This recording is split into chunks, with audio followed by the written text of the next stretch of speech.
নমস্কার। আলোর পথে অনুষ্ঠানে প্রভু যীশু খ্রিস্টের মধুর নামে সকলকে স্বাগত।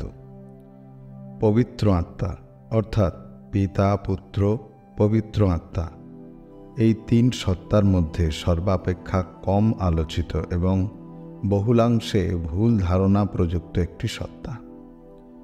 আজকের ভিডিওতে আমরা পবিত্র আত্মার বিষয়ে বেশ কিছু প্রশ্নের উত্তর খুঁজব।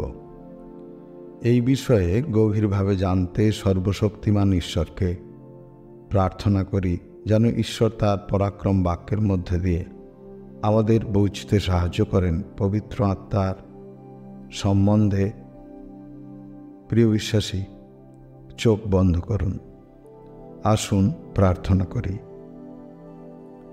হে স্বর্গের জীবন্ত পিতা, তোমার পবিত্র নামে ধন্যবাদ করি। আজকের এই সুন্দর দিনে আমাদের জীবিত রেখেছ, তার জন্য ধন্যবাদ। সকল স্তুতি, প্রশংসা, আরাধনা তোমার প্রিয় পুত্র যিশু নামে তোমায় দিলাম। আমরা তোমায় আরও গভীরভাবে জানার জন্য তোমার জীবন্ত বাক্যের সম্মুখে এসেছি। প্রভু, তুমি আমাদের তোমার পবিত্র আত্মার সহভাগিতা দান করো, যাতে তোমার বাক্যের নিগূঢ় তত্ত্ব আমরা বুঝতে পারি। হে প্রভু, তুমি আমাদের জানতে ও বুঝতে সাহায্য করো যে তোমার পবিত্র আত্মা আসলে কি, তার চরিত্র কি, তাকে কেমন করে আমরা আমাদের জীবনে পাব। সেই সহায়ক আত্মার আত্মিক বরদানগুলিকে আমাদের জীবনে অনুভব করতে সাহায্য করো। শুনলে প্রার্থনা তোমার প্রিয় যিশু নামে চাইলাম। আমি বিশ্বাস করি তুমি আমাদের সকল প্রার্থনা শুনেছ এবং আমাদের তোমার বাক্য দিয়ে বলতে সাহায্য করেছ। আমেন। আজকের ভিডিওতে পবিত্র আত্মা বিষয়ক 5টি প্রশ্নের উত্তর আমরা খুঁজব। প্রথম প্রশ্ন, পবিত্র আত্মা আসলে কি? অর্থাৎ পবিত্র আত্মা কি ঈশ্বর? পবিত্র আত্মার পরিচয় সম্পর্কে নানা রকম ভুল ধারণা রয়েছে। অনেকে পবিত্র আত্মাকে রহস্যময় শক্তি বলে মনে করে। অন্যেরা পবিত্র আত্মাকে আবার এক নৈর্ব্যক্তিক ক্ষমতা বলে মনে করে, যা ঈশ্বর যীশু খ্রিস্টের অনুসরণকারীদের দিয়েছেন। কিন্তু পবিত্র আত্মার পরিচয় সম্পর্কে বাইবেল কি বলে? সহজভাবে বাইবেলের সুস্পষ্ট বক্তব্য, পবিত্র আত্মা হচ্ছেন ঈশ্বর।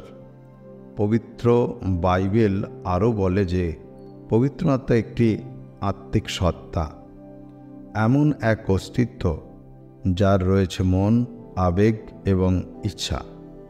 পবিত্র আত্মা এই কথাটি আমাদের এই শিক্ষাই দেয় যে তিনি আত্মা ও তিনি পবিত্র, যেগুলি ঐশ্বরিক গুণাবলীর অন্তর্গত দুটি গুণ।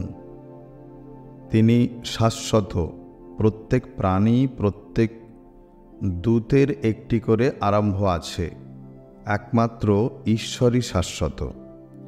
তিনি সার্বভৌম, যাকে পিতা ঈশ্বর ও পুত্র ঈশ্বরের সমকক্ষ করে দেখা হয়েছে। এইভাবে বাপ্তিস্ম দিতে বলা হয়েছে পিতা, পুত্র ও পবিত্র আত্মার নামে।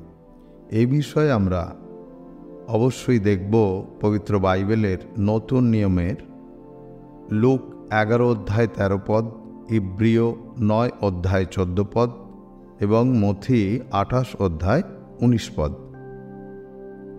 বাস্তবিক শাস্ত্রের অনেক অংশে সুস্পষ্টভাবে দেখানো হয়েছে যে পবিত্র আত্মা হচ্ছেন ঈশ্বর।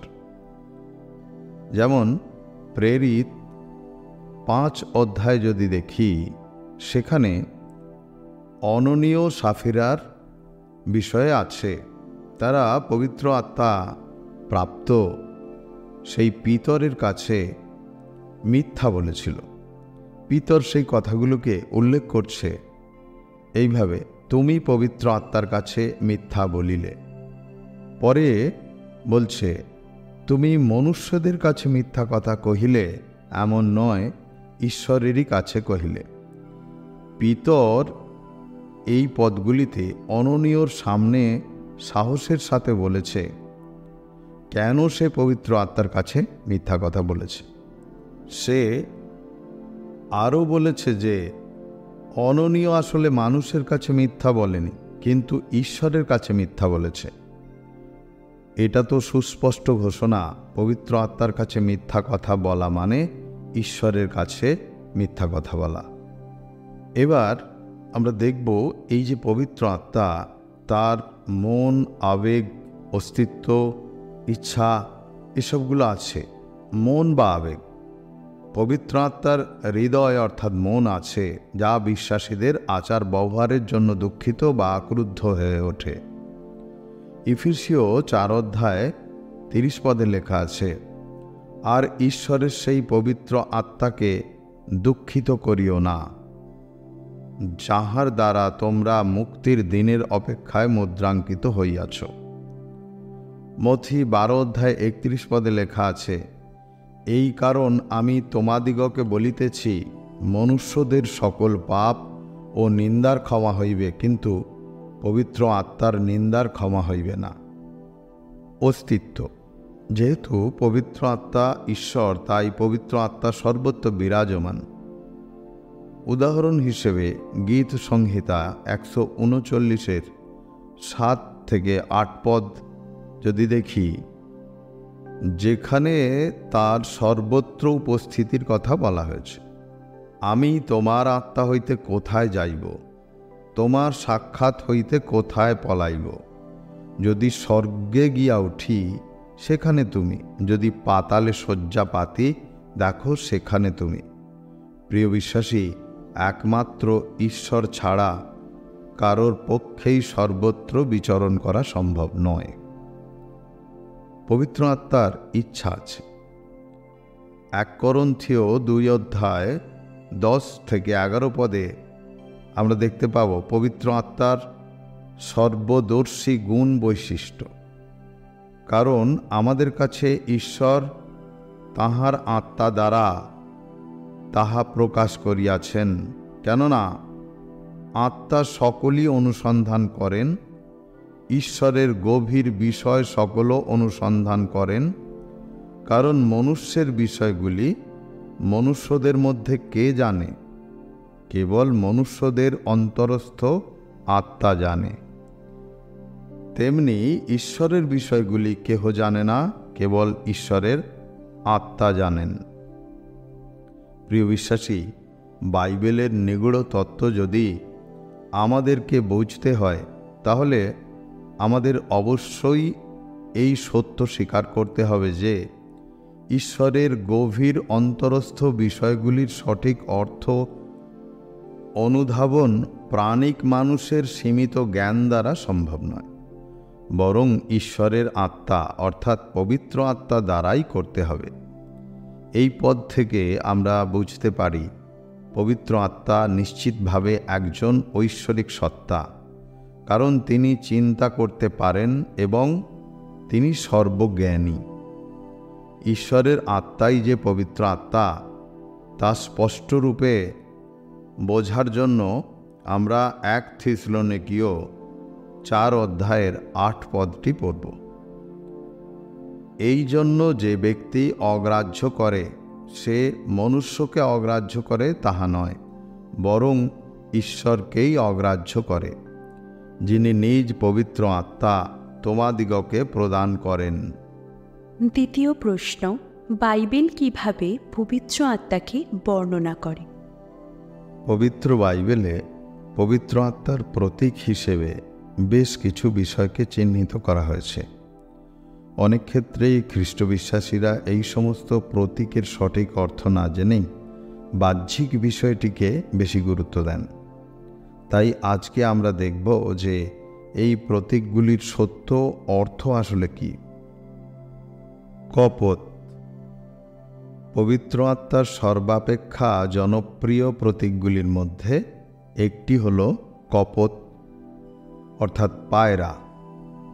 মথি 3 অধ্যায় 16 পদে লেখা আছে, পরে যিশু ব্যাপ্তাইজিত হইয়া অমনি জল হইতে উঠিলেন, আর দেখো, তাহার নিমিত্ত স্বর্গ খুলিয়া গেল, এবং তিনি ঈশ্বরের আত্মাকে কপোতের ন্যায় নামিয়া আপনার উপরে আসিতে দেখিলেন। লক্ষ্য করুন, এখানে কিন্তু কপোতের ন্যায় কথাটিকে নির্দেশ করা হয়েছে, কিন্তু আমরা অনেকেই ন্যায় কথাটিকে এড়িয়ে সাদা পায়রাকে পবিত্র আত্মার প্রতীক বলে ধরে নিই। প্রিয় বিশ্বাসী, এই কপোতকে কোনো দৃশ্যমান পাখির আকারে ধরে না নিয়ে একটি কপোতের চরিত্রকে ভাবুন, যা আসলে পবিত্র আত্মার চরিত্রের প্রতিফলক, এবং তা হল সরলতা, নম্রতা, প্রেম, বিশুদ্ধতা, শান্তি এবং নির্দোষতা। আগুনের ন্যায় জিহা। প্রেরিত 2 অধ্যায়। আর হঠাৎ আকাশ হইতে প্রচণ্ড বায়ুর বেগের শব্দবৎ একটা শব্দ আসিল, এবং যে গৃহে তাহারা বসিয়াছিলেন সেই গৃহের সর্বত্র ব্যাপ্ত হইল। আর অংশ অংশ হইয়া পড়িতেছে এমন অনেক অগ্নিবৎ জিহা তাহাদের দৃষ্টিগোচর হইল, এবং তাহাদের প্রত্যেক জনের উপরে বসিল। এখানে পবিত্র আত্মাকে আমরা আগুনের লেলিহান শিখার ন্যায়, অর্থাৎ জিভের মতো আমরা দেখছি। পবিত্র আত্মা জলের ন্যায়। যোহন 7 অধ্যায় 38 এবং 39 পদে লেখা আছে, যে আমাতে বিশ্বাস করে, শাস্ত্রে যেমন বলে, তাহার অন্তর হইতে জীবন্ত জলের নদী বহিবে। যাহারা তাহাতে বিশ্বাস করিত, তাহারা যে আত্মাকে পাইবে, তিনি সেই আত্মার বিষয়ে এই কথা কহিলেন, কারণ তখনও আত্মা দত্ত হন নাই, কেননা তখনও যীশু মহিমা প্রাপ্ত হন নাই। জল পবিত্র আত্মার পরিষ্কার, সতেজতা এবং জীবন দানকারী প্রকৃতির প্রতীক, যা বিশ্বাসীদের আধ্যাত্মিক তৃষ্ণা মেটায়। পবিত্র আত্মা তেলের ন্যায়। 1 শমূয়েল 16 অধ্যায়ে আমরা পাব, অতএব শমূয়েল তৈল শৃঙ্গ লইয়া তাহার ভাতৃগণের মধ্যে তাহাকে অভিষেক করিলেন। আর সেই দিন হইতে সদাপ্রভুর আত্মা দাউদের উপর আসিলেন। পরে শমূয়েল উঠিয়া রামাতে চলিয়া গেলেন। অনেক বিশ্বাসীকে পবিত্র আত্মা পাওয়ানোর জন্য মণ্ডলীতে তেলের দ্বারা অভিষিক্ত করা হয়, কিন্তু সত্যি কি পবিত্র আত্মাকে পাওয়ানোর জন্য বর্তমানে আমাদের তেলের প্রয়োজন? অপেক্ষা করুন, নিশ্চয়ই ভিডিও শেষে আপনারা এই উত্তর পাবেন। তৃতীয় প্রশ্ন, কিভাবে একজন বিশ্বাসী পবিত্র আত্মায় পূর্ণ হতে পারে? পবিত্র আত্মায় পূর্ণতা সম্পর্কে একটা গুরুত্বপূর্ণ পদ হচ্ছে যোহন 14 অধ্যায় 16 পদ, যেখানে যীশু প্রতিজ্ঞা করে বলছে, পবিত্র আত্মা বিশ্বাসীদের অন্তরে চিরকাল বাস করবেন। পবিত্র আত্মায় পূর্ণ হওয়া এবং পবিত্র আত্মা অন্তরে থাকার মধ্যে পার্থক্য বোঝা গুরুত্বপূর্ণ। শুধুমাত্র নির্বাচিত কিছু বিশ্বাসীদের অন্তরে পবিত্র আত্মা বাস করবেন তা নয়, তিনি সকল বিশ্বাসীদের অন্তরেই বাস করবেন। এই কথাটি চূড়ান্ত সমর্থন করতে শাস্ত্রের বেশ কিছু উদ্ধৃতি দেয়া যায়। প্রথমত, পবিত্র আত্মা হচ্ছে যিশুকে বিশ্বাসী সকলের জন্য আত্মিক বরদান, যার কোনো ব্যতিক্রম নাই, এবং এই দান পেতে হলে খ্রিস্টের উপরে বিশ্বাস করা ছাড়া আমাদের কোনো শর্ত নাই। দ্বিতীয়ত, ঠিক পরিত্রাণ বা উদ্ধার পাওয়ার মুহূর্তে পবিত্র আত্মা দেয়া হয়। আবার গালাতীয় 3:2 এই একই সত্য তুলে ধরা হয়েছে। বলা হয়েছে যে বিশ্বাস করা মুহূর্তে পবিত্র আত্মা অন্তরে বাস করেন ও মুদ্রাঙ্কিত করেন। তৃতীয়ত, পবিত্র আত্মা বিশ্বাসীদের অন্তরে চিরকাল বাস করেন। তার মানে বিশ্বাসীদের চাওয়ার আগেই পবিত্র আত্মা তাদের জন্য দেয়া হয়েছে, অথবা ভবিষ্যতে খ্রিস্টে মহিমা লাভের জন্য সত্য প্রমাণ হিসাবে দেয়া হয়েছে। পবিত্র আত্মায় পূর্ণ হওয়ার পথে পাপ বাধা সৃষ্টি করে এবং ঈশ্বরের প্রতি বাধ্যতা থাকলে পবিত্র আত্মার পূর্ণতা বজায় থাকে। ইফিসীয় 5:18 আদেশ দেয়া হয়েছে যেন আমরা পবিত্র আত্মায় পূর্ণ হই। তবে পবিত্র আত্মায় পরিপূর্ণ হওয়ার জন্য প্রার্থনা করলেই সার্থক হতে পারি না। শুধুমাত্র ঈশ্বরের আদেশের প্রতি আমাদের বাধ্যতা আমাদের মধ্যে পবিত্র আত্মাকে স্বাধীনভাবে কাজ করতে দেয়। আবার যেহেতু আমরা পাপে আক্রান্ত হয়ে পড়ি, সেহেতু সব সময়ের জন্য পবিত্র আত্মায় পূর্ণ থাকা অসম্ভব হয়। যখনই আমরা পাপ করি, তখনই সাথে সাথে আমাদের পাপ ঈশ্বরের কাছে স্বীকার করা উচিত এবং পবিত্র আত্মায় পূর্ণ হয়ে তাঁরই পরিচালনায় চলতে আমাদের অঙ্গীকার নেওয়া উচিত। চতুর্থ প্রশ্ন, কোনো মানুষের মধ্যে পবিত্র আত্মা কি সর্বক্ষণ থাকতে পারে? না, বাস্তবে তা নয়। ঈশ্বরের আত্মা মানুষের মধ্যে সর্বক্ষণ থাকে না। আদি পুস্তক 6:3 পড়লে দেখতে পাই, তাহাতে সদাপ্রভু কহিলেন, আমার আত্মা মনুষ্যদের মধ্যে নিত্য অধিষ্ঠান করিবেন না। তাহাদের বিপথগমনে তাহারা মাংস মাত্র, পরন্তু তাহাদের সময় 120 বৎসর হইবে। অর্থাৎ মানুষ বিপথগমন করলে পবিত্র আত্মা তার সঙ্গে থাকে না। এখানে আগের প্রশ্ন আর এই প্রশ্নের উত্তরকে একটু বিশেষভাবে যদি আমরা লক্ষ্য করি, তাহলে দেখা যাচ্ছে যে আদি পুস্তকে সদাপ্রভু যা বলেছে, আর যোহনের 14:16 যেখানে যিশু প্রতিজ্ঞা করে বলছে পবিত্র আত্মা বিশ্বাসীদের অন্তরে চিরকাল বাস করবে, দুটি পদ পরস্পর বিরোধী না। কারণ ঈশ্বর মিথ্যা বলেন না, কারণ ঈশ্বর সত্যময়। আসলে বিশ্বাসী পবিত্র আত্মাকে নিজের মধ্যে স্থান দেবার যোগ্যতা হারায়। যেমন কোনো ব্যক্তির অ্যাকাউন্টে টাকা যথেষ্ট আছে, কিন্তু এটিএমে তিনি প্যান কার্ডটি প্রবেশ করালেন, কিন্তু তিনি টাকা পাবেন না। পঞ্চম প্রশ্ন, পবিত্র আত্মার আত্মিক বরদানগুলি কি কি? এই বিষয়ে 1 করন্থীয় 12 আমাদের খুব ভালোভাবে বুঝতে সাহায্য করে। প্রজ্ঞার বাক্য, জ্ঞানের বাক্য, বিশ্বাস, আরোগ্য সাধন, পরাক্রম, কার্য সাধক গুণ, ভাববাণী, আত্মাদের চিনে নেওয়ার শক্তি, নানা রকম ভাষা বলবার শক্তি এবং বিশেষ বিশেষ ভাষার অর্থ করবার শক্তি, এগুলি হলো আত্মিক বরদান।